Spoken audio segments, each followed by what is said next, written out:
welcome everyone to the webinar, How Artificial Intelligence Will Affect Your Career and Your Job Search.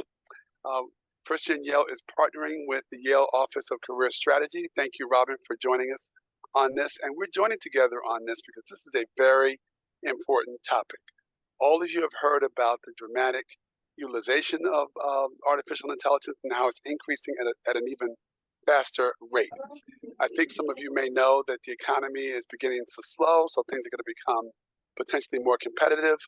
A lot of people are worried about what is artificial intelligence and the impact it may have on their job. People are worried about job eliminations and everything else.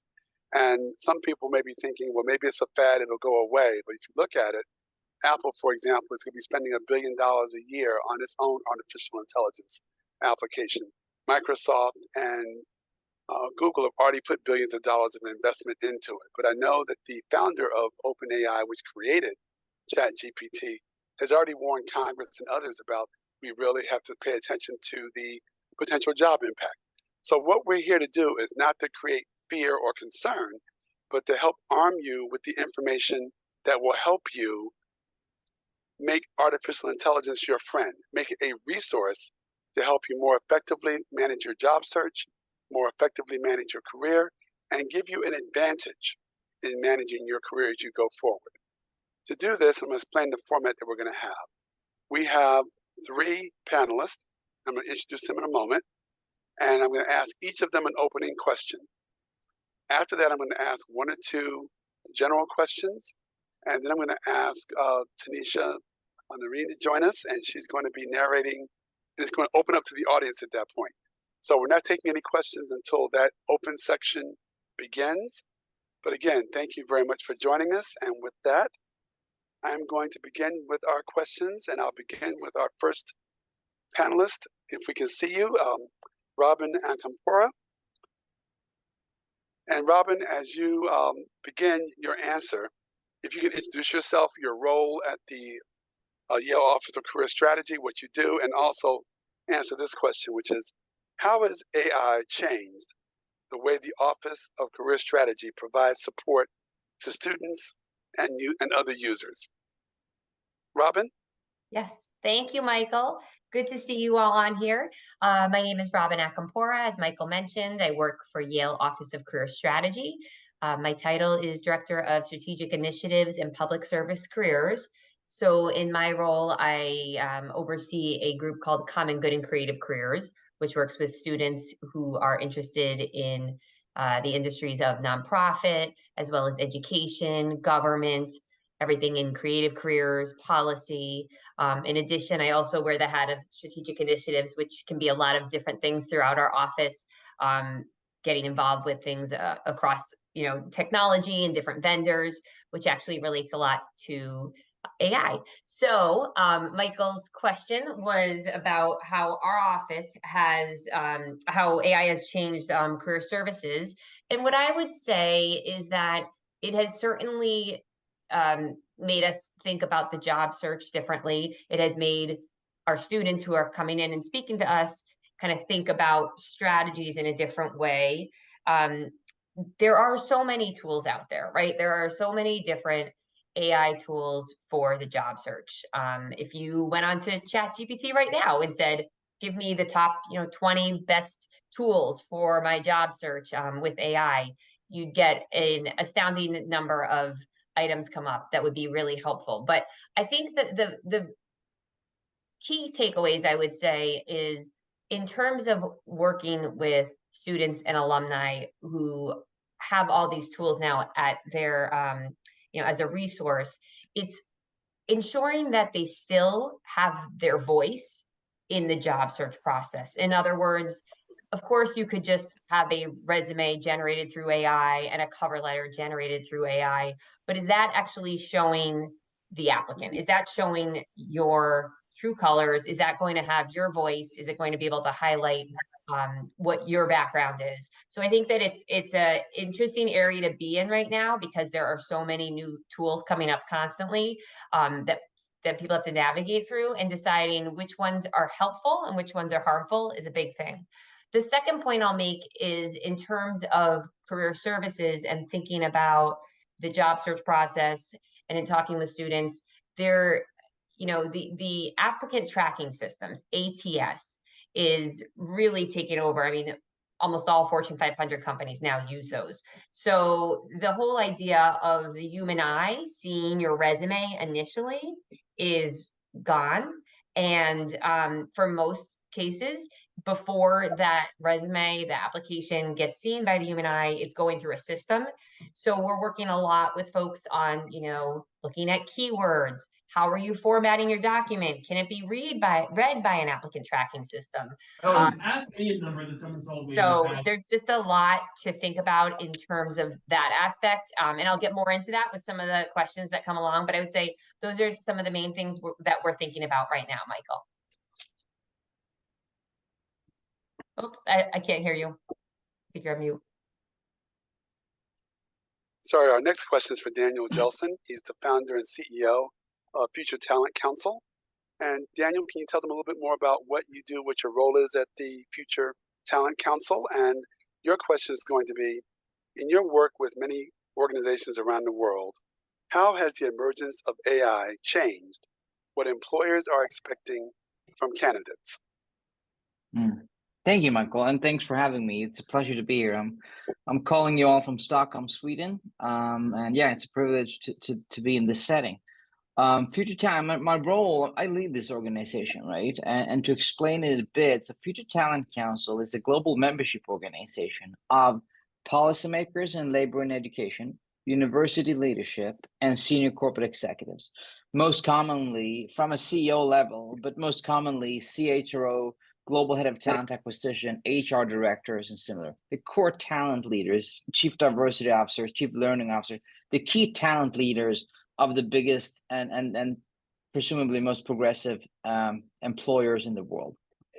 And our job is to, via research, via collaboration and partnerships, help all these institutions, which is currently above 1,000 active institutions from around the world, all continents represented, to advance their work on their strategic priorities and to ease things. And this dialogue, I can tell you, I spent half of this day, 5 or 6 hours, in another webinar with employers asking themselves, AI is coming, how can we be relevant and talk to students better? And how can they, employer branding, how do we become an attractive employer in the age of AI, right?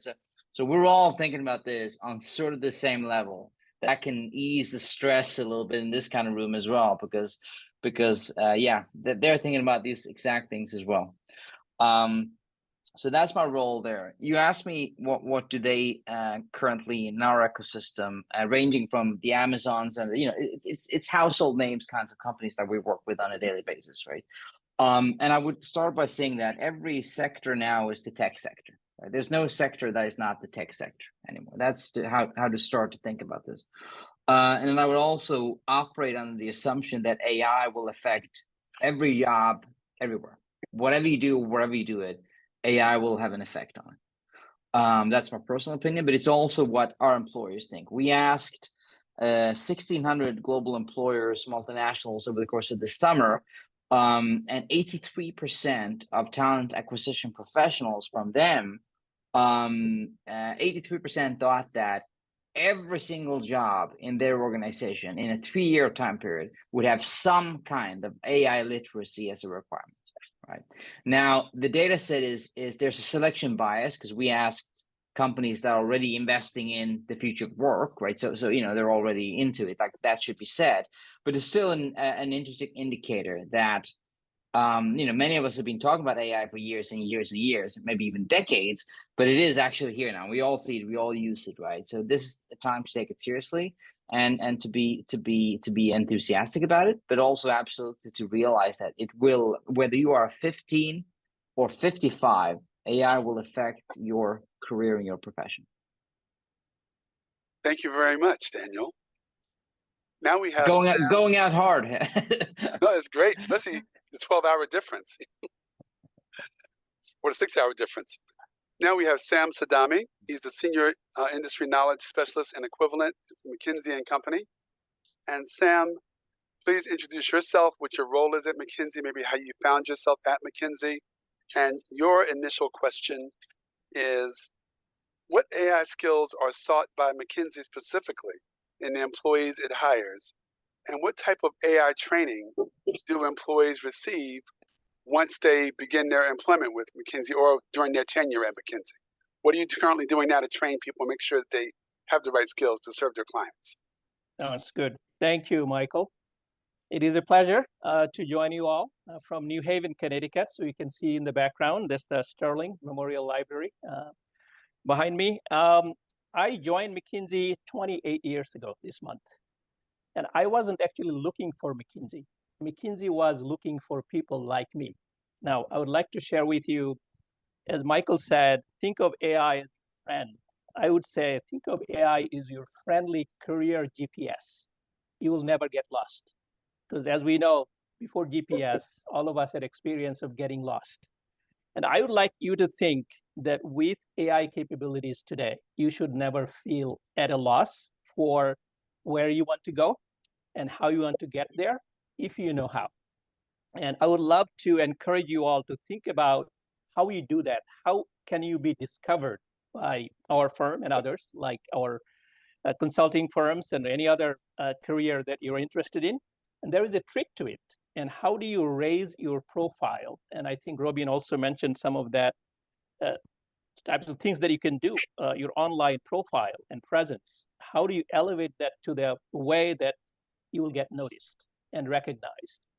And what I want to say, I think to your question, when I joined McKinsey, I was a small minority with a PhD in chemical engineering. At that time, 80+% of McKinsey folks that are coming in were with MBAs. I did not have an MBA. So I got through a 6-week-long, what we call boot camp MBA training that was in person. We're in Snekkersten, Denmark, of all places. Wonderful place to spend 6 weeks and learn what MBAs probably learned in 2 years. We got to learn it in 6 weeks. Now, we continue to do that for people who do not have MBA. You get that on-ramp training. The ones that do not have the kinds of skills that we are looking for. Now, the word skill, I would like to emphasize, we increasingly look for in addition to, or sometimes as opposed to, credential. We also used to be somewhat lazy in our recruiting process. I sometimes tell our colleagues on the recruiting side, we used to look at pedigrees more. Now, pedigree is easy. How do you determine potential of candidates? Not easy. I think where AI would be tremendously helpful is to recognize potential. Now, we can do all the analytics, on the resume and the like. You can even go beyond the resume. What is the online profile of that person? What kind of YouTube videos is the person putting up? And again, think about the broader world of your online presence and how can you stand out? And again, there is no cookie cutter answer to that. What I would like you to think is think of AI as your friendly GPS so you can go where you want to go. And in the process, raise your profile such that we can find you. And what we do at McKinsey, in my role, I'm a knowledge expert, so I bring knowledge. As a chemical engineer, I look at the world in terms of molecules, atoms and molecules, and that is a different way of looking at the world and also different language. So when I was brought into McKinsey, a lot of my partner colleagues didn't have chemistry backgrounds, so I would be brought along to a client meeting, and half the time they would have no idea what the client is talking about when they started using chemistry language. So I had to interpret not only for our internal team, but also for the client as to what the implications are for what they're doing based on what I've seen. Pre-McKinsey, I was an editor for 5 years, and I got to see all the different companies, what they do. I used to represent the press. So I used to get all kinds of VIP treatment, helicopter tours of company plants and facilities. So I got to see from inside what these companies do. And that kind of insight is what brought me to McKinsey. And McKinsey was looking for somebody like me who could actually bring credibility to the client without hesitation. So I love doing it. That's why I have been here for 28 years now. So let me pause here, and I'd love to take any other questions that may come up after we get the first introductory section. Thank you very much. And I just have one general question for the panel at the moment, and that is, what are the best ways for candidates to demonstrate AI proficiency to potential employers? How do they do that on their resume? How do they do that on their LinkedIn? That came up pretty frequently in terms of the questions that people submitted in advance. And that's for any of you to respond to. Any or all of you, actually.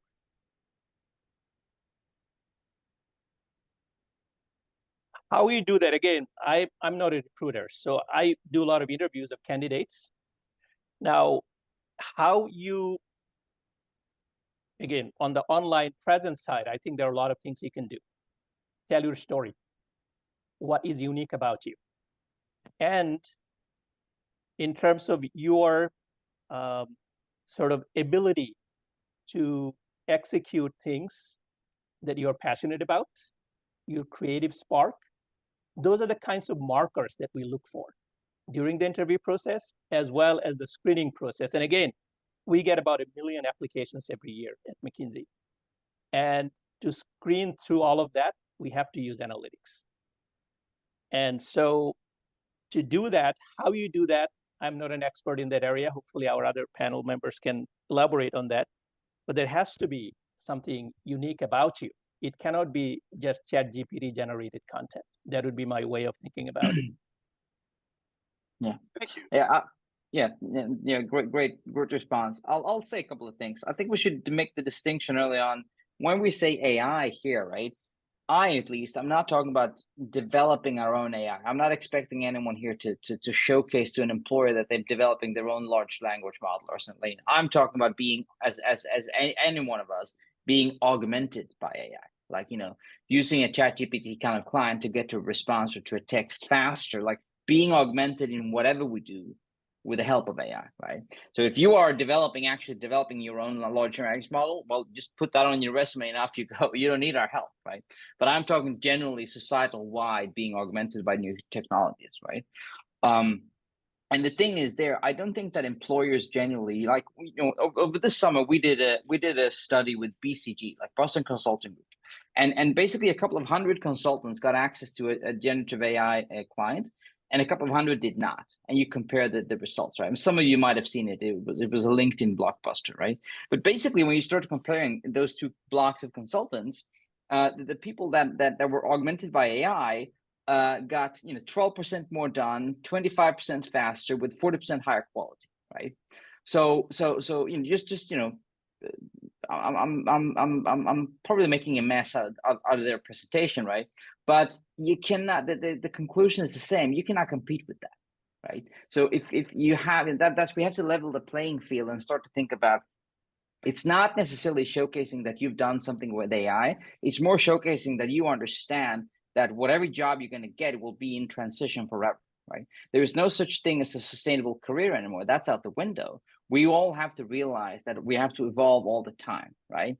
So if you showcase the fact that you're an individual, sort of what Sam said, that sort of stand out, and not only via a cool trip, but that you see and you can decode and think about what could be the next turn for this kind of profession or this industry or this sector or anything like that. Because to learn how to work with generative AI, you can do that in 4 hours, right? That's great, add it, right? But it's more valuable, I think, to start to understanding, what does a future career look like? Does this talent expect to get one job now and stay there for 30 years?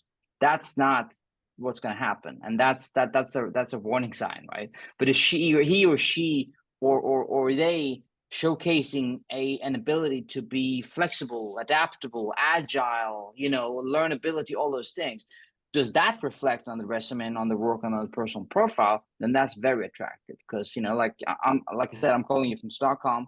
There's a famous streaming service called Spotify. Their CHRO famously said that, I almost don't care what you know, because I'll have to retrain you every 6 months anyway, right? And all of that's cutting corners a little bit. It's still, again, it says something about the environment that employers today are preparing for. Thank you, Daniel. And before we go to Robin, can you tell us a little bit more about, a lot of people have heard about prompt engineers, and do you have to be a computer scientist or a coder to become one?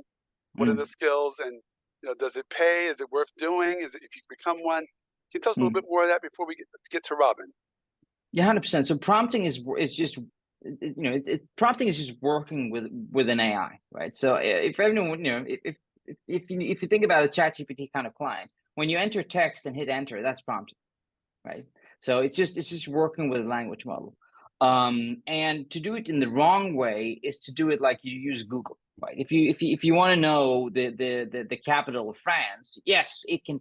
I mean, ChatGPT can tell you, but it's not the most effective way to work with it, right? Rather, I mean, sort of like Sam said, it can be a fantastic friend, colleague, and assistant in helping you ideate and plan a trip to France based on your exact personal preferences and timing and budget, right? It can do a tremendous job in that. So when we talk about prompt engineering as well, I think that might come up as one of the cool new sort of jobs and titles. I'm pretty sure it will. But again, operate on the assumption, and we are, and we feel confident on that whether you are a bus driver, a nurse, a lawyer, an accountant, a journalist, whatever you're heading into, prompt engineering will be part of your job, right? Because that is basically working with AI, being augmented by AI, right? So prompt engineering does not take an engineering degree. It doesn't take anything, right? And on the contrary, we see it almost as an opening for people to jump a couple of steps in development, right? So when Africa, for example, famously, they jumped the desktop, the computer, and the laptop, and went straight to smartphones, right? This might actually be one of those where the AI now is so good that you can jump a couple of steps and immediately operate on an effective level in the digital economy, thanks to the effectiveness of this thing, right? So I'll tell you more about that, and then what we do to enhance the sort of the AI literacy around the world. But that's my, I was about to say brief response. Wasn't that brief? Oh, But no, that's okay. it was brief to be for being me. Oh, well, thank you. And now we're going to go to Robin and see if you had any comments on that question. And then after Robin, we're going to open it up to the audience, and you can either ask your questions by putting your hand up or put your questions in the chat. And the rest of the session is going to be Q&A from the audience or questions that you've already submitted. And I'll introduce Tanisha in a moment, and she'll be running that part of the session. Robin? Sure. Thanks, Michael. So I love the way Daniel kind of reframed that question, because it's so, I completely agree with that. Like it's if you're, it's thinking about how the candidate, how someone is flexible, how they want to improve efficiency, how they're going to utilize AI. So kind of versus like AI skills, it's really how skilled you are to use the various AI tools, I think. Just one thing I'll say, because I was thinking about the creative careers today in AI, and I saw this quote, and I just think this speaks to the question as well. You know, someone had written this article I was reading, AI will never replace your creativity, but you will be replaced by another creative who uses AI to make themselves 10 times more productive and effective and differentiated, right? So the whole idea of thinking about what's going to help you get further in your career, what's going to get rid of some of the more administrative tasks, how to use that to your advantage, while also making yourself irreplaceable and the parts of your own skills that can't be replaced by AI. So I will turn it over back to Michael, I think, and then there's going to be questions.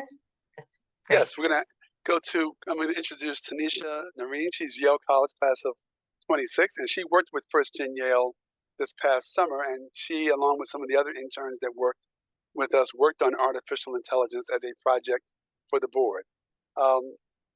Tanisha, you want to say hello to everyone before you begin questions? Yes, thank you, Michael, for the wonderful introduction, and good evening, everyone. It is a pleasure to meet all of you, and thank you so much for coming to our event tonight. And I'll be helping to moderate the second half of the event, where we'll be taking questions from the audience. I can see that many questions are coming in the chat as well, and that many of you are also raising your hands as well. And we'll make sure to get to your questions, and all of our wonderful panelists tonight will also be more than happy to answer those questions. And for our first question tonight, I see that Song is raising her hand. Please correct me if I also pronounce your name wrong as well. Thank you to the panelists and the moderator. Tanisha was perfect. Also go by Singy.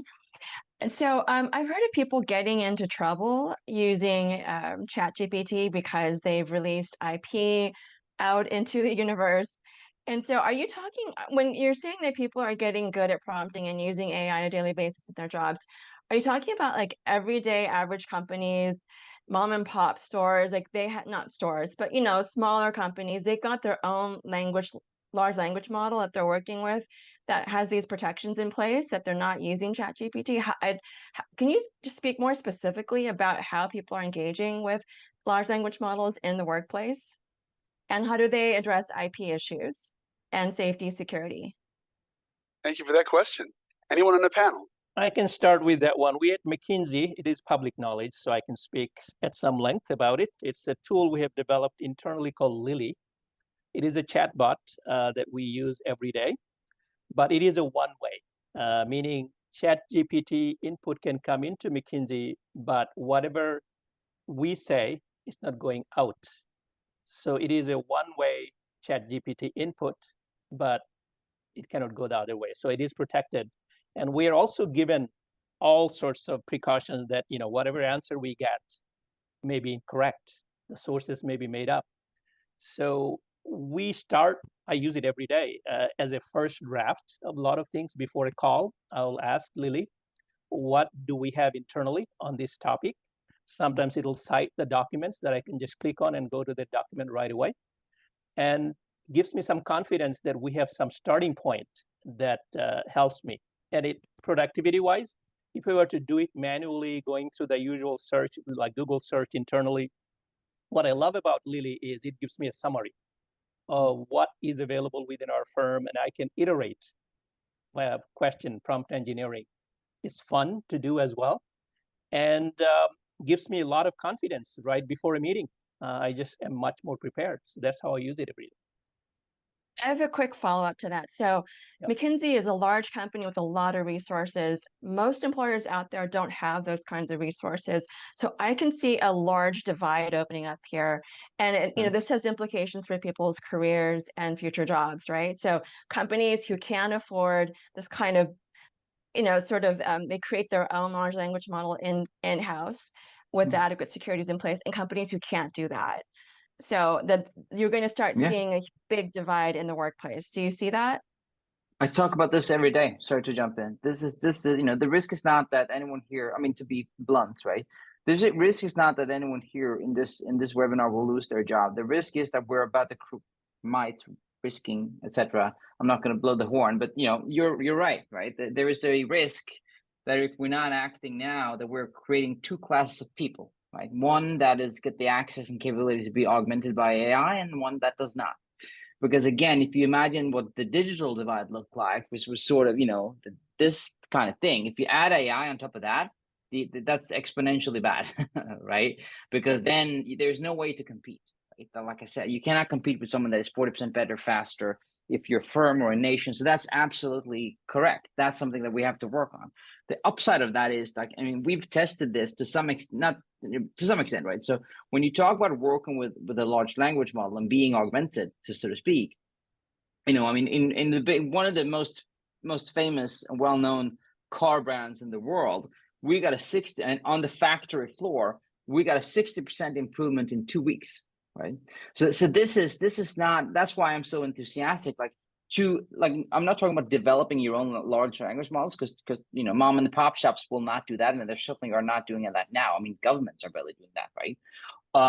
But to be augmented and to work with it is something that is really fast. It's like Googling, but better, right? So how that will be used today would be in design work. Like, can you create 2 Facebook posts for my mom and pop shop? Can you get Canva to produce 2 or 3 layouts and designs? Like, that's the kind of thing that would be used right now.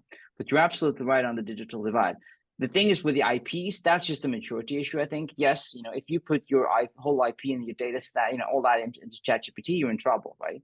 But I think that's a maturity one more than anything. What Sam was referring to is if you have your own, and large multinationals would, your own large language model, that's basically your own database and your own Google that you control. So like Sam said, whatever you put in, it stays within the walls of the firm. And the ChatGPT client, whatever you put in there, can go anywhere.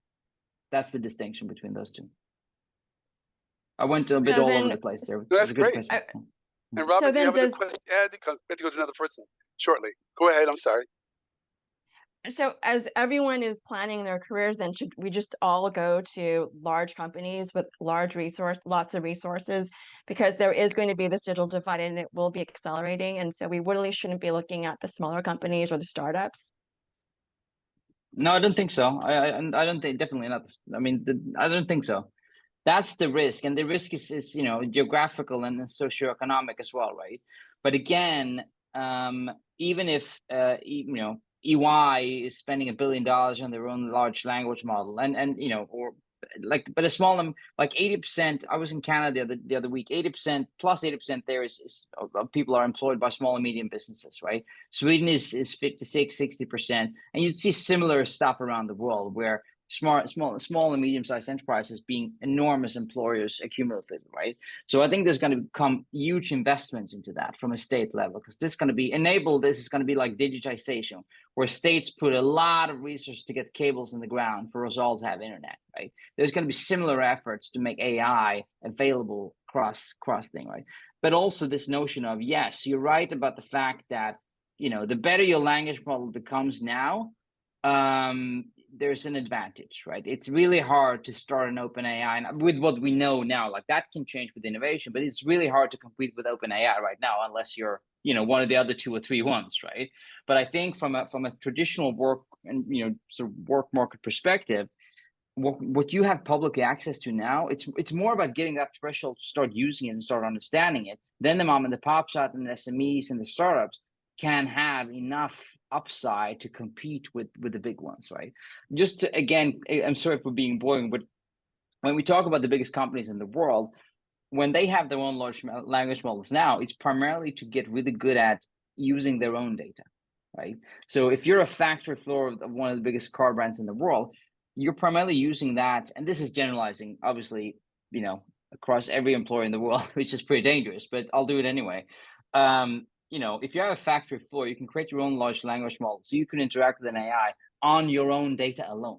Because if you're on the factory floor there, you don't need to know what the capital of France is, right? But you need to know exactly this production procedure, these steps, this technology for this kind of, you want to interact with that specific data alone. You don't want the whole world. You only want what you want those workers to be working on, right? So they're getting really good at that. But currently, that's more about fine-tuning their own processes and becoming faster and better, rather than to being like general in any kind of sense, if that makes any sense.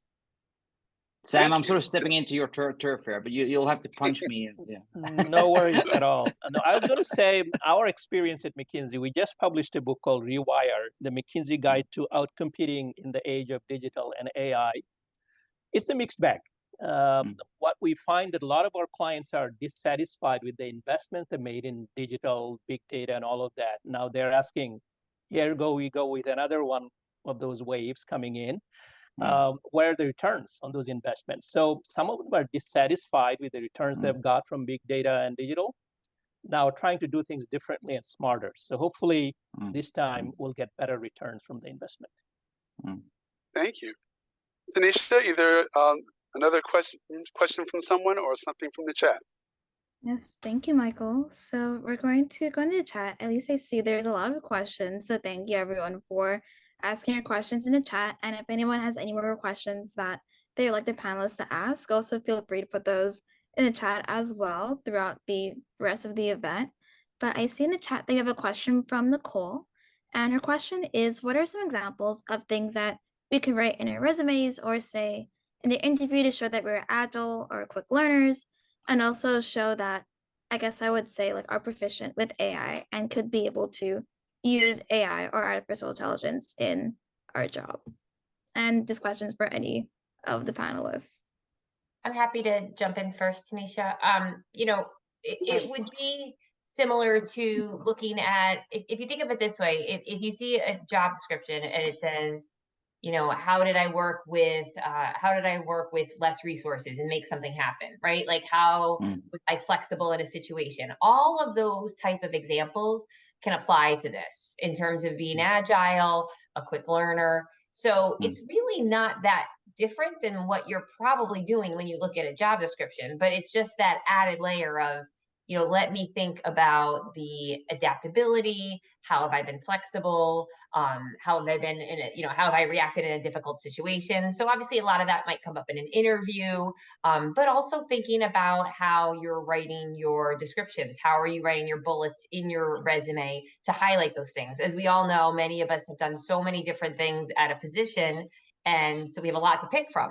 So highlighting those early on, one of your, top bullets, going into some detail, that's a great way to just show that you have that skill, and showcase it without, explicitly saying like, hey, I would be a quick learner in AI. So it's really demonstrating things that you've previously done, which will prove to them that you would be this way in future situations. Thank you, Tanisha. Next question. Thank you. And thank you, Robin, for that really wonderful and really insightful answer as well. And I guess this question from Siobhan will also be somewhat of a follow-up on Nicole's question as well. But they asked about how to make a resume AI friendly in terms of keywords and readability. And your answer to the previous question already addressed how to make your resume stand out in terms of your skills in knowing how to use artificial intelligence. But I guess another angle that we could possibly take this question from is, for example, for companies who use AI to scan candidates, how can candidates or potential applicants make sure that the keywords in their resume or their experiences are able to stand out within those systems, or able to be read easily through these AI systems for candidate screening? Sure, I'm happy to start just since this is in our wheelhouse. So we have a Office of Career Strategy has a vendor that we work with called Big Interview that Yale students are able to use, where you can upload a job description, so the position that you're applying for, along with your resume, and it actually identifies if you don't have enough keywords. Like, it'll read the job description and say, this keyword came up 5 times, you should definitely include it in your resume, make sure it's in the top area for prime real estate. So that's a great vendor that Yale students can use. And I would say for those who wouldn't have access to Big Interview, even using like JobScan, I know JobScan has a free service where you can upload your job description and do something similar against your resume. So I think that would be a really simple way that someone could take advantage of AI and make sure that their application, is improved for these ATS systems, which, as we talked about, it's really tricky when you're thinking the human eye isn't even going to see my resume on the first round. So how do I make it as attractive as possible? And how am I looking at what they put out from the company saying that they required, and just making sure that you get keywords in there, but you also make sure that the resume still makes sense and flows well and is still in your voice. So it's a balance, but hopefully those tools can help some folks on the call. Thank you, Tanisha. Thank you, Robin. Thank you, Michael. And for our next question, this question is from Marcos.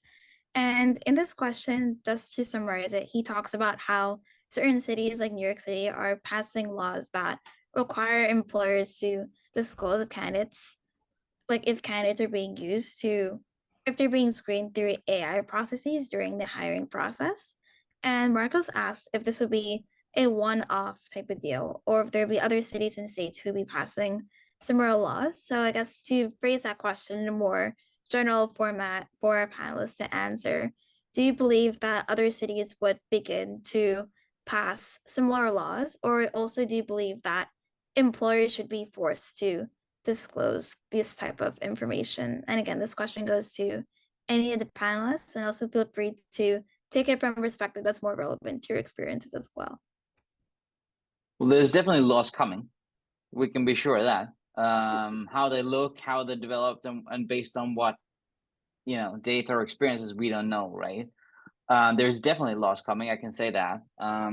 But again, it's so, we're so early. I mean, again, ChatGPT has been publicly launched for less than a year, right? So we're too early to say anything good about that, really. But to some extent, I mean, someone told me yesterday that it's a bit like launching the car, but you're forcing a human to go in front of the car with a flag, just tell everyone that it's a car coming. That it's a bit of that going on.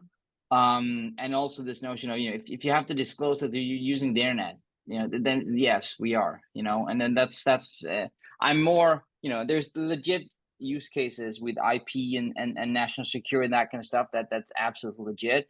I don't think that like job search and this kind of, I don't think that what we talk about here today will be that affected by legislation anytime soon. Anyone else before we go to the next question? Yeah, I'm not a lawyer, on the legal developments on any of Mm. this, because, if there is a precedent, somebody getting sued by, a practice, that would, of course, elevate the profile of this precedent, and then follow on, activities may happen. But what I was going to say is a lot of these questions, I think we are challenged now. Can we do better than ChatGPT to the answer on any of these? And I would say in a lot of cases, probably not. However, what we can give you guys is the view that you have to learn how to use these tools to answer and learn about all of these things that you're asking. Again, I'm encouraging you to ask all questions that we want to address today, but do not forget there are resources out there that you can learn and continue learning as these developments happen, legal and otherwise. Thank you. Mm. Robin, anything to add before we go to the next question? No, I think that was perfect from Sam. Thank you. Thank you. Tanisha? Thank you. So we're going to shift to questions that were submitted during registration because there was one question that was submitted by hopefully a participant in our Zoom call tonight that looks at Marco's question a little bit more of a positive light. And they asked if one of the panelists could describe a memorable instance where artificial intelligence tools brought to light a candidate that might not have been noticed using traditional recruitment techniques.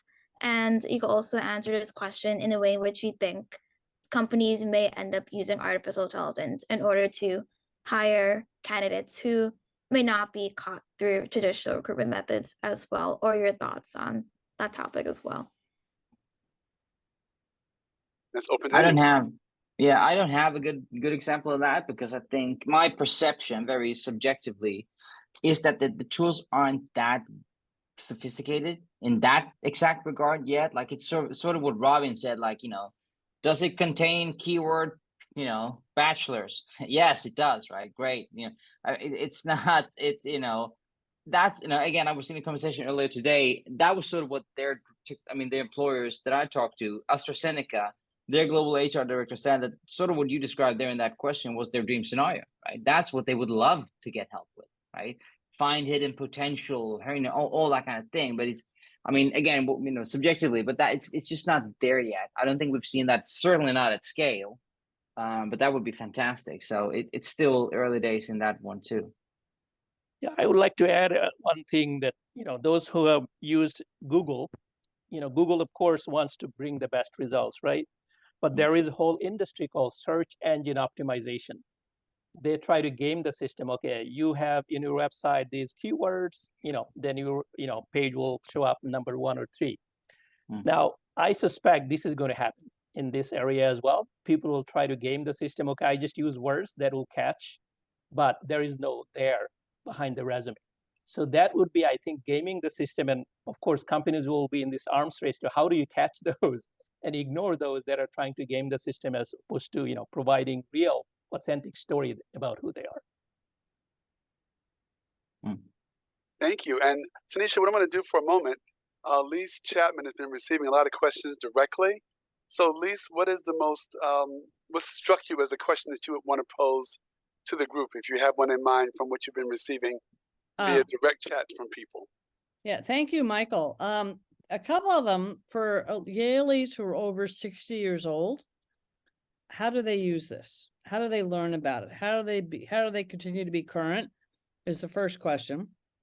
And the next question is really a broader question, which is who owns the material? So if the AI and ChatGPT and others are getting source material that's in the internet, that's in the World Wide Web, from the New York Times, the Washington Post, authors, and the like, who owns that material? And the material is copyrighted by many of those sources.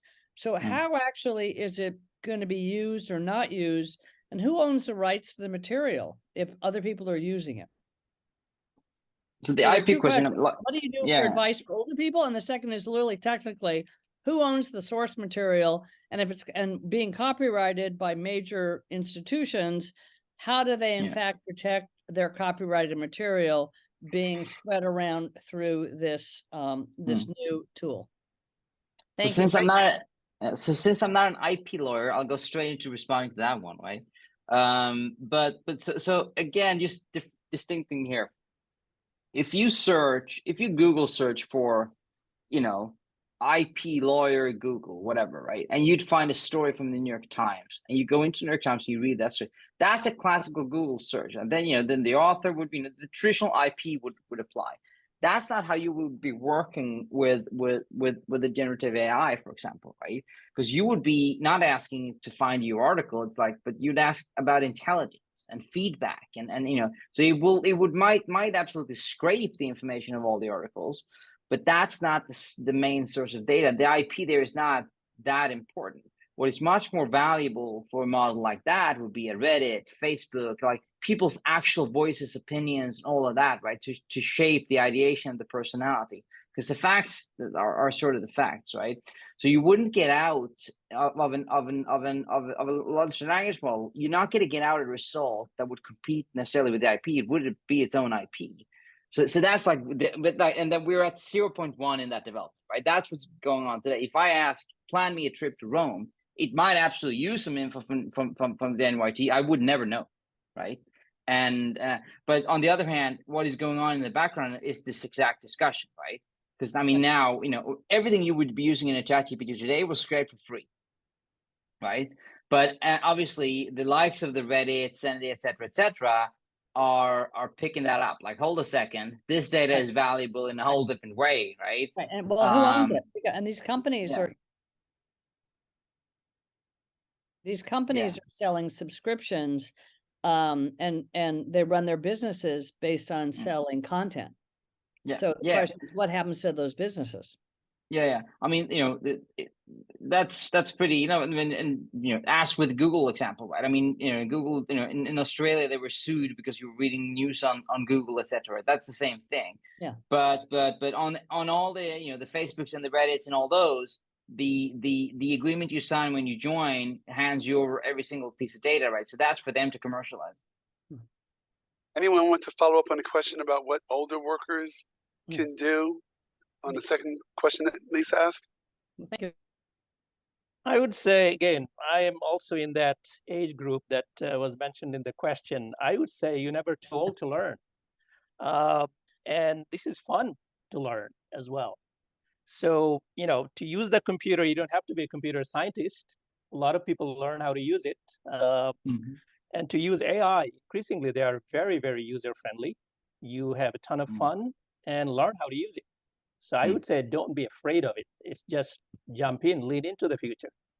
And I would just piggyback on that and mention that, think about, the next time that it could be something like simple, like Daniel said, you're going on a trip and you needed to plan an itinerary and just try it out, and keep in mind that it's not going to be 100% accurate. That's another part we haven't really talked about, but this is something that definitely needs you to proofread if it's documents you're submitting somewhere. But just trying things out, right? Like if you're trying to develop a curriculum or a workshop, throw in what you're looking to do and just see what it spits back.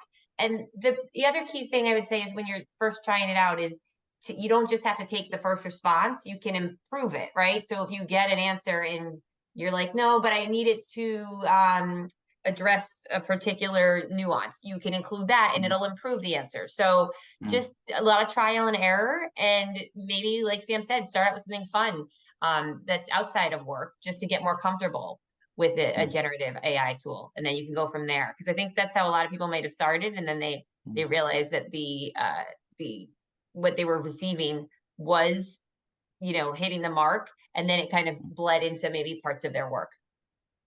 Michael, the other question that people have asked to me via email tonight, which they're sending, which is a little bit of mistrust. So when they put in a comment or a question or a search, I would like to know more about this, they understand that becomes part of the database of the artificial intelligence source or site, depending on what the company is. So the question is, how much can you disclose, not disclose? People may want to disclose more about where their company is or what they're doing. Give us a little bit of advice about the confidentiality of what you actually present in your search question when you're asking it into a CBT or another AI source, to know that your question doesn't become part of an answer to somebody else. And also No, maybe talk about from a career standpoint. In other words, can you do this in a way that may harm your career that people should avoid? Anyone? Yeah, I mean, assume that it's public. Right. That's the you should definitely do that. If you're using a public client, and I mean, yeah, you should assume that it's accessible to anyone. I mean, currently there's no technology where you can search your name and find your prompts, but you should definitely use it in a way where you assume that it's you're adding data to the public data set, right? So I definitely Yeah, be again, careful with that. building on what has been said, there are settings sometimes you can choose to stay incognito. For example, I use that in Google, so nobody knows my IP address and the like. So I also am cognizant that whatever I put in Google search, if I'm not in incognito mode, that becomes part of Google's database as well. So it's not a new thing as such. Now, only thing I would add is, as you learn how to use it, you become so much comfortable with it that you may forget that somebody may be collecting the data. There is a bit of a danger in that. So sometimes I have to remind myself, okay, what am I disclosing here as am I talking to this person? Because it becomes such a conversational companion. One app that I use, by the way, instead of or in addition to ChatGPT, is called Pi from Inflection AI. It is just addictive. It becomes your friend. You can talk about anything, and this talks with infinite patience, empathy, and infinite knowledge. You can ask about anything. So I cannot imagine a human companion to be able to match that. So that's what my worry. Am I going to shun human companions, in favor of this particular one? That would be the day. That would be a sad day. Yeah. And if I can just, sorry, Rob, you go. Yeah, this is just a quick point on the resume standpoint. We do tell the students, like, if you're putting your resume into something like ChatGPT, do not include any personal identifying information at the very least, right? Like, do not include name, number, address, any of that, email. So not as in-depth as these answers, but I think that is just a good disclaimer for everybody to keep in mind. Thank you. Yeah. And I just wanted to add because I think you said something really important earlier, Robin, that thing of, we're used to enter a Google search, for example, and that's the one thing, one hit, and you get it or you don't get it. But prompting, so to speak, working with it is absolutely about that nuance that you referenced, like improving, adding data, working, like really collaborating with the responses, right? So, and I'll use that as an opening to because what we do, and that also comes to the sort of the 55 plus or the 50 plus or the 40 plus that I belong to or whatever, this is as relevant to everyone. But if you want to learn this, what we're trying to push as an example is what we call the AI 100. And originally it's called that because we try to get 100,000 students around the world on this before the end of this year. But that model it's a 4-module program where you have a 60 question assessment. It's all developed primarily by Harvard, where you test your own AI literacy, right? You compare it to global benchmark, local benchmark, school benchmark, whatever, right? And you get a predictor of skills that you can add depending on what your career you want to have in terms of AI literacy, right? Then it's a 6-module online course also developed by Harvard Design Lab on generative AI with an emphasis on humans working with AI. So it's not how to develop your own AI. It's focused on how to actually work with it practically, right? And as part of that, you get a 12-month access. I'm not selling this, but I'm just saying it. You get a 12-month access to something called the Prompts Pilot. And that goes into the question because if you imagine a ChatGPT interface, it's the exact same thing. But when you prompt, it's also continuously coaching you to improve your prompts. So that's what I said when I said on the famous car factory, when we get a 60% improvement, that part of AI is not rocket science. Because if you just start to understand, this is how I write a great effective prompt, the results and the data you're going to get back, and like Sam said, the relationship and the friendship and the collaboration you're going to get back from that model is just on a whole different level, right? Because when you start to learn those prompts, and again, that's something that you can understand quite quickly, effectively, whether you're 15 or 55, doesn't matter, right? So that's, and so that's what we're offering, the 12-month thing as part of that program. And then a graduate assessment afterwards that you in your resume can put an AI literacy score, basically, right? But that comes to everything I've been saying here, and we try to push it out globally because I think the important thing here is that it's made accessible to everyone, right? So that we can all take those couple of first steps in how to work with these models effectively, right? So that at least is not becoming a socioeconomic marker or a differentiator, right? Because we want everyone to have access to these technologies. But so yeah, that adding the nuance and how to think about prompt versus traditional Google search is really key. Thank you. Tanisha, what question do we have next? Thank you, Michael, and thank you, Lise, for sharing questions that I got from our other participants as well.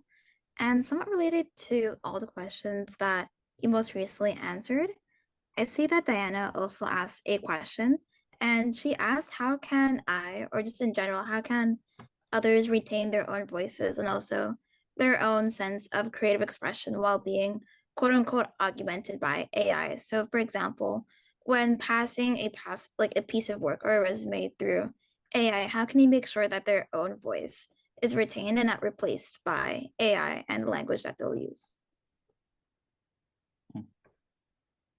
Yeah, so I'm happy to take a stab at this one. I mean, in general, we recommend, let's give the cover letter example, right? Because that's certainly something that AI has offered. There's many tools out there that can write a cover letter for you. Whereas our advice would be start with your own voice, generate what you're trying to do, and then use AI to augment that. So for example, if I write a cover letter, but I realize that, I need to talk more about my leadership skills, or I need to talk more of quantify things more. That's where something like an AI tool could help. But we definitely recommend to start with your own voice in most in most situations. There's there's policies at the university in terms of things like in class not using AI, right? And in like fellowship applications, personal statements. And there's a reason why it's a personal statement. That's not something that AI should be starting off, and at least in my opinion. So I think that basically, if you have a document to start with, and then kind of ask ChatGPT or that type of tool to tweak it in terms of whatever the need is, right? So if it's a particular corporation that says that they really emphasize collaboration, and you feel like you didn't talk about that enough in your application, that's where you could take questions and apply it to the document. And there's also add a fatigue out there on I mean, recruiters and talent acquisition. I mean, you could spot a ChatGPT resume or personal letter in a second, right? And there's a fatigue. Like again, just a couple of hours ago, someone told me that on a panel as well that okay, here's 50 more resumes written by ChatGPT. I have to start decoding them. So yeah, the personal touch is AI is your draft, and then you add you, right? Thank you, Tanisha. Thank you, Michael. And I guess I just want to pass it back on to Sam to see if you had anything to add to that question before we go on to the next one. Not really. I was going to say we are going to be adapting to what some of the analytics tools are reading, and the analytics tools are going to get better. So there's a bit of an arms race going on. So let's be aware of that. It is going to get more and more sophisticated. So we'll catch all the artificial, inauthentic cover letters and resumes. So there is no point in, wasting your time, because you're going to get, sort of those tools are going to get better. So. Thank you, Sam. Thank you again to the panelists. And we have a couple of questions from Lise that I saw she put in the chat. And before we get to those, I did want to point out another question that's, again, somewhat related to the question that we recently answered. And this is another question from Nicole. And they asked, what resources have you personally used in your own experiences, whether it be personal, professional, or otherwise, to learn how to harness the power of artificial intelligence in your own lives? Ask anyone if you have any suggestions regarding, and I think what that question is getting to is, okay, I want to become proficient in this. What do I do? Yeah. What tools do I begin with?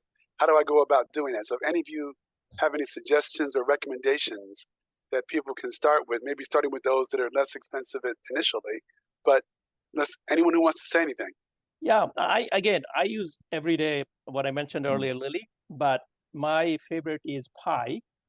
even for very serious conversation. Earlier today, I was talking with a client about collagen. I don't know if you guys know anything about collagen. That is actually a byproduct of bones and the like, and it goes into making all kinds of pharmaceutical ingredients. Guess what? I was able to learn how it is manufactured and what the risks and benefits are of its use. It is such a fun way to learn something that I said, wow, it makes such a painless, because otherwise if I were just Googling, it would have been a pretty boring reading for me. So I find that learning now is so much more fun about anything. That is a superpower in what I do. Michael, can I jump in for a second? Is it a different question or no, it's related actually. Okay, because I want to make sure others answer that same question if they want to. It Go ahead. relates to what Sam was saying, because I'm new at all this myself, and I actually was I was on a panel today at SOM, the Yale School of Management, and I thought, I'm going to go into CBT and see, I'm going to put in the questions and just get myself sort of mentally around it. And I got to tell you, it came up really quickly with a one-page outline of some of the key words that I was thinking about writing. I probably would have spent 2 or 3 hours by myself writing it out, but it actually came up with exactly what I was thinking about in a very quick 1 or 2, I don't know, nanoseconds really, of kind of keywords, key topics, things for me to think about. I use it as an outline, and I obviously included my own examples, put in my own voice, but I use it as kind of a rough draft in a way. I found it incredibly helpful, to be honest. Very user-friendly, very helpful. And Sam, I totally support what you were saying, because I just did it myself like 5 hours ago. So it's a great way to kind of get yourself into something, and then you put your own voice into it and you refine it to be your final presentation. You use ChatGPT in that instance, right? Yes, I did. Yes, I did. Got it. Okay. Anyone else want to suggest what tools they would recommend or they found beneficial? I was just trying to write in the chat, but I'm happy to just mention that for those who might be interested in what's trending in AI, that's something that I've been interested in. There's a newsletter called Ben's Bites. So just the name Ben's Bites, and that has been really helpful, just like a daily summary of what's trending. So I'll throw that one out.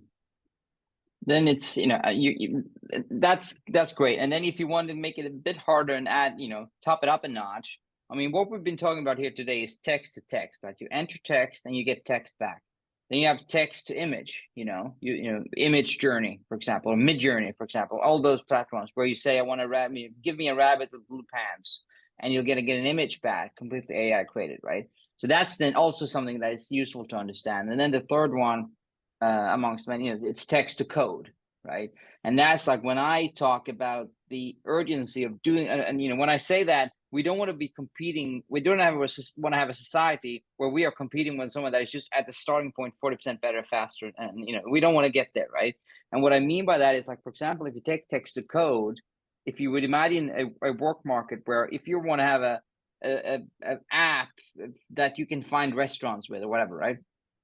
Historically, aka now, basically, if you want that, you maybe get a designer, or you're a designer, you have a developer, you develop an app, you create things the standard way. Now you could basically, I'm oversimplifying things, but you can basically enter, create me a app. I want this kind of color. I wanted to fetch, GPS information from Yelp or whatever, and I wanted to recommend, Asian restaurants in Seattle, right? And you're going to get an app back, right? Now, you're not going to get the finished product, and it's not going to be launched and ready and in the App Store and doing the books for you, right? But you're going to get something that is very, very, very good, right? So that's what I mean by, so imagine competing with a startup, like you doing the old way and someone is doing that. It's just faster, and they're getting better faster, right? So when I play around with this and have that in mind, right? Big difference. Thank you. Tanisha? Thank you. So I'm going to ask 2 questions, both from Lee's questions that are emailed to her, and both of them are pretty much related to each other and really speak to the connection between artificial intelligence and jobs, which is really the main topic of today's webinar. And the first question is, what artificial intelligence technology or machines are in place to sort out which are AI created documents for jobs and which ones aren't? And then the second question is, how do we make sure our jobs or jobs in general are not made obsolete or disappear from the market because of the capabilities of artificial intelligence? Feel free to tackle it, or any part of those Well, two questions. I can channel some of my colleagues, from McKinsey Global Institute. We have published several reports about the implications of jobs. Our finding is that, not many jobs in their entirety are going to disappear in the near term. However, tasks that we do, in our day-to-day workflow, there are maybe 10, 20 different things that we do. 5 or 10 of them out of those 20 could be automated or improved, in terms of productivity. So that's happening already, not only just with ChatGPT, the like tools, but others, that basically what used to take, much longer, you can do much faster, better quality. So that's happening. So the framing of the question, how do we stop something going obsolete, is probably good, is a bit of a challenging question for us, because the markets, if we believe in the free market, what is improving productivity and, improving quality and the like, those things are going to sort themselves out, and it's going to be difficult for us to fight and try to keep jobs that are not economical or not needed anymore. That's how I would frame it. Yeah, and I would agree. I mean, there's a cliche, how do you eat an elephant? Well, bit by bit in small pieces, right? And I turn it sour by saying, how do you lose your job? Well, bit by bit, right? Because one task is going away, just like Sam said, one responsibility, one small thing, right? And cumulatively over a job market or firm, maybe you have 30%, lesser tasks. Well, we all know what that's going to mean at the end of the day, right? So that's exactly how this plays out. I am very optimistic in the short term, and a bit more worried in the longer term. Yeah, and I would just say to reflect on when you think about what you're doing and what are the more administrative tasks that AI could take over, what would you do with your time? How can you pivot that to make your position even stronger so that you're not replaceable, right? Because those tasks can be done now by a tool, but what else can you bring to the table? It's not that then it's free time, right? What are the things that you never get to, but that you want to, but you're bogged down by the administration? So that's a different way of reframing it. That's exactly how we're talking about internally at McKinsey as well. What do we do with the time that frees up, that used to take, creating a PowerPoint slide that used to take, whatever amount of time, now we can do it in 1/10 of the time. What do you do with that 90% of the time now?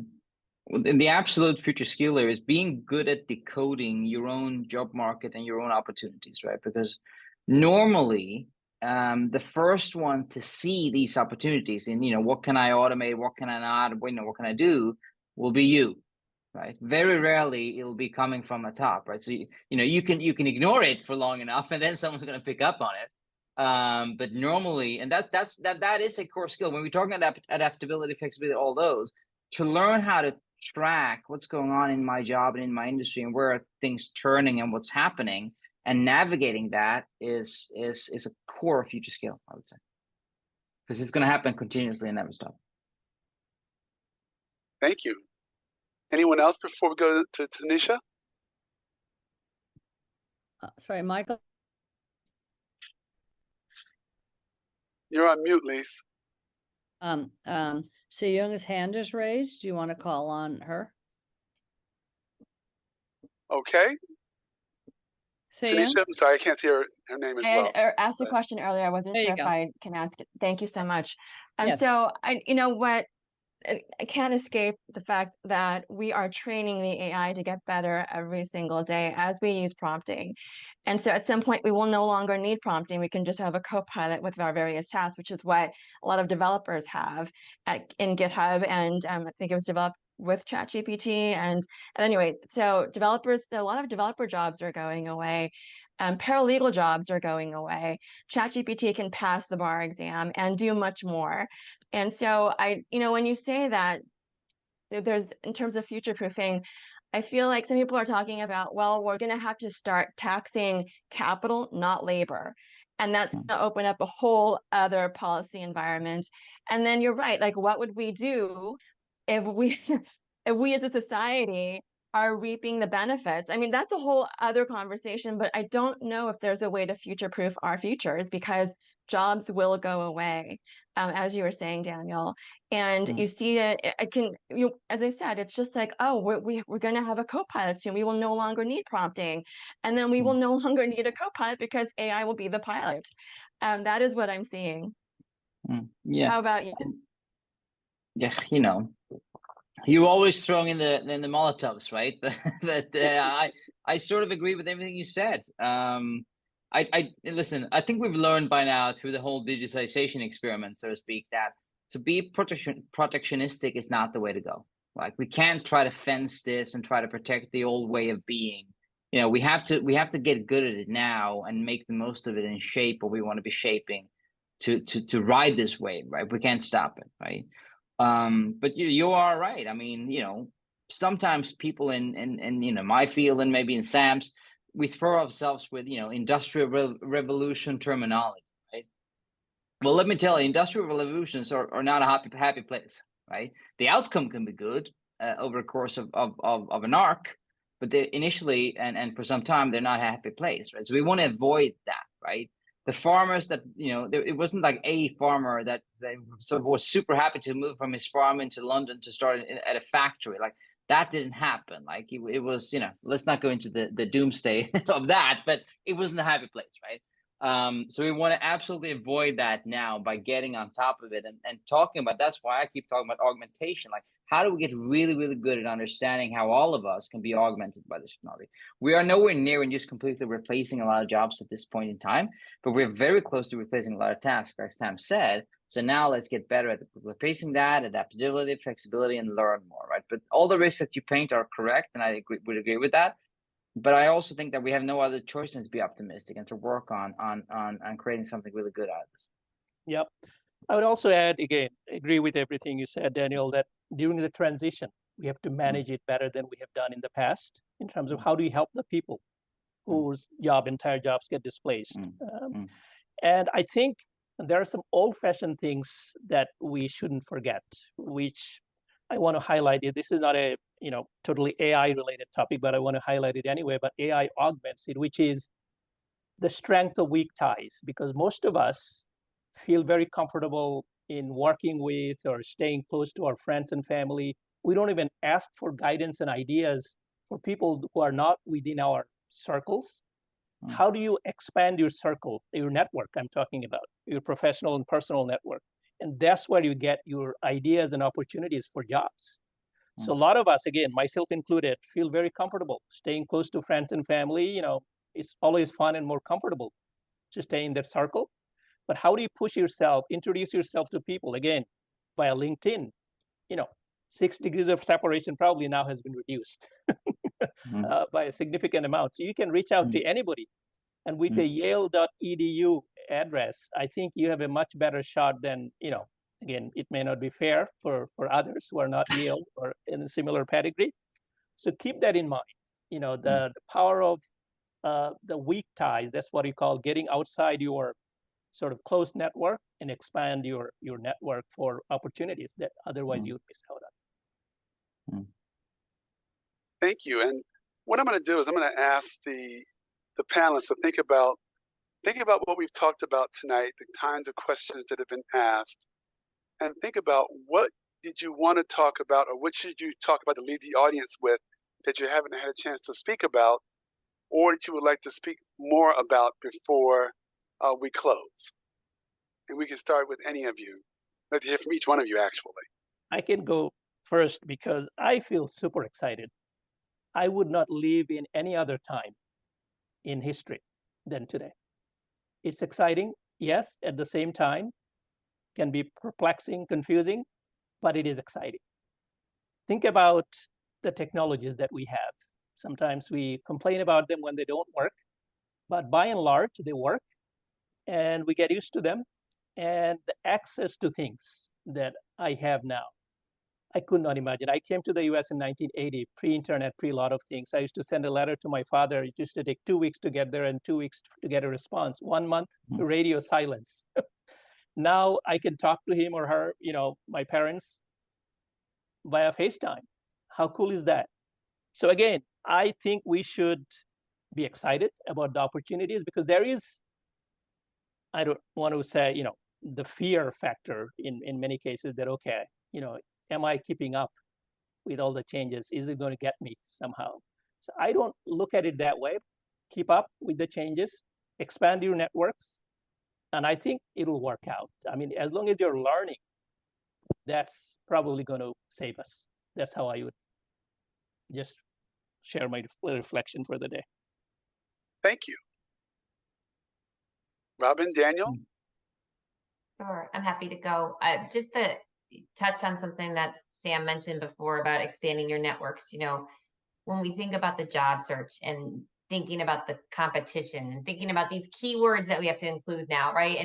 And these applicant tracking systems and what's going to get us through to the next round. I mean, there's examples of, I was reading the other day that somebody had an AI tool apply to 1,500 jobs for them just automatically, right? Like through an app, and the number that they got back was not great. So just thinking about that other piece of the network and talking to people, using your Yale network, right? You have all these amazing alumni that you can connect with through things like LinkedIn, having real conversations, like that's beyond all this. And that's still really important.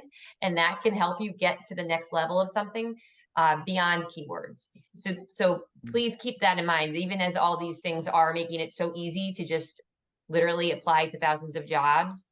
That other piece will still give you the edge. And just keep that in mind. 100%. And I would echo that and just say you can ignore everything I've said about prompting. If you do what Robin just said, you'll be fine anyway. Because that human connection and networking is that is what you need. I would just conclude by saying, 3 things. It's real, it's accessible, and it's changing. What I mean by that is, it's real. Again, over the summer, we surveyed about 1,600 employers. 9 out of 10, based on the generative AI developments of this year alone, 9 out of 10 have already or currently are planning to rewrite job descriptions, job ads, and similar based on this technology, right? So it is actually happening, something to look into, and it's to be taken seriously, right? Because it's not. I was really ashamed with the Web3 and the blockchain thing, because I was all on that too. And that didn't pan out. Like I have a lot of cute kittens in JPEGs, but and I learned a thing or two, right? But we all running on waves all the time. But this is real, so take it seriously. It's accessible, like I've said all night here. Yes, there is still hope there in the chat for Web3. I'm with you. I'm keeping those cats. It's accessible because, like I've said, it's not. There's a scary element to it, but it is very accessible. Like Pi that Sam's been talking about. Start playing around with it. It's right there. It's nothing. You can't crash it. Just playing around with it. It's right there. It's free. Let's go, right? And then it's changing. Like if you would have asked me 2 years ago, what are the future skills? I would have said STEM, human creativity. It might still be the case, right? But then again, when we look right now, where in amongst our employers, where are you utilizing the most AI? It's in coding, like I just said with the app, like to support coding, right? So all of a sudden, that future skills of being a software developer wasn't that future proof anymore, right? Designing, right? Creativity, writing, that's all of a sudden where we see the absolute most implementation, right? So that's just worth bearing in mind. Everything you hear in a webinar like this, it's changing all the time, right? So keeping an eye on it, keep playing around with it, and keep thinking about what am I doing, what am I good at, and where could my next couple of turns be, and really start thinking about that is really important. Thank you. I just want to say thank you to the panelists for their time, and definitely thank you for coming in to us from Europe with a 6-hour time difference. You'll be able to go to sleep soon. And this, as we said earlier, this webinar has been recorded, and that recording will be sent to all the participants within the next couple of weeks. So you'll get that, so you'll be able to listen again and just pick up the things that you didn't pick up earlier. Again, thank you very much for participating, and I'll introduce Lise Chapman if she has any closing comments before we end. Lise? Michael, thanks again for hosting this event. with Robin and Daniel and Sam. It's been an incredible presentation, and so well received from so many people in the Yale and outside communities. And thank you for doing this. It also will be available on 1stGenYale YouTube's channel, probably in a week or so. So just double check for that. I want to put on the screen our next event, which is our wonderful career networking mixer. It's our 8th annual, and we have representation from OCS with staff members who are first gen low income who are participating. It is an alumni from all Yale schools, Yale College, Yale and Professional, and graduate school and the professional schools. It's for all students across campus, and you can see our wonderful Sam right here. Sam in the middle. Sam, you see yourself with a different color beret. Anyway, we're glad you're here, and please, the tiny URL to register is tinyurl.com/2023 CNM for Career Networking Mixer. Please, I put it in the chat as well, but please join us. We have over 200 alums and students who come together every year for this event. And it's a wonderful opportunity for alumni to share their stories of their journeys and their diverse career paths, and for students to learn about what it's really like in the real world. What do you need to know? What's the experience like? What kind of skills should I have? How do I prepare myself? And it's for dinner, so join us for dinner, but we'd love everybody to come join us. So I'm just putting in a plug. It's next Friday, November 17th, from 6:45, but we're asking students and alumni, her local alumni, to come at 6:30. Daniel, we'd love you to come if you want to fly in for it. Robin, we'd love to have you. And Sam is one of our hosts for the evening. So Sam, I want to thank you in advance, but we'd love to see you. And for others, join us at 1stgenyale.org. Yeah, Sam, you're easy to spot. We love Sam. Sam is one of our absolute alums ever. But we'd love to see you, and we have events throughout the rest of the year. So check out 1stgenyale.org, join our social media. Any social media you like, we're there, and we'd love to have you participate. But I want to thank the panelists, and I really want to thank Michael and Barb Petrosio. Barb and I have been behind the scenes on this event. And Tanisha. Running the Zoom. And Tanisha as well, of course, and Tanisha. And thank you all for behind the scenes. But Michael, thanks of all to you for creating this opportunity, really launching the idea and working with Robin and Daniel to create a spectacular event. So thank you from all of us. I'm going to turn it back to you, Michael, to close the event. And it will be available for everybody who was not able to participate.